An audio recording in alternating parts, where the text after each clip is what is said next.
Κυρία, καλησπέρα. Προετοιμασία εν ώψη του Παγκόσμιου στην Αμβρέσα. Πώς αισθάνεσαι, πώς είσαι για αυτή την σημαντική, θα έλεγα, συνάντηση? Γεια σας. Έρχομαι από ένα χειρουργείο εδώ και 3 μηνών.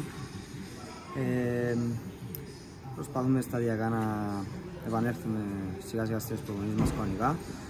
Όλα πάνε καλά, ευτυχώς. Είμαστε στο πρόγραμμα και ελπίζουμε ότι θα φτάσουμε στο παγκόσμιο όσο πιο έτοιμοι γίνεται. Μέχρι το παγκόσμιο νιώθεις ότι θα είσαι στο επίπεδο που εσύ θέλεις για να πετύχεις και το στόχο της πρόκρισης? Εννοείται αυτό. Θα προσπαθήσω για το καλύτερο και νομίζω θα τα καταφέρω.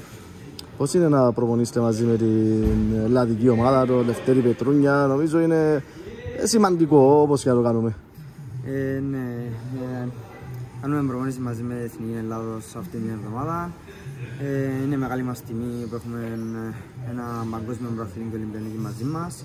Μας πρόχνει με τον τρόπο του, με την καθοδήγηση του, μας βοηθά πάρα πολύ και γινόμαστε καλύτεροι. Στόχος στο παγκόσμιο είναι η κάρτα για τους Ολυμπιακούς. Από εκεί και πέρα έχεις θέσει μακροπρόθεσμους στόχους ακόμη παραπέρα?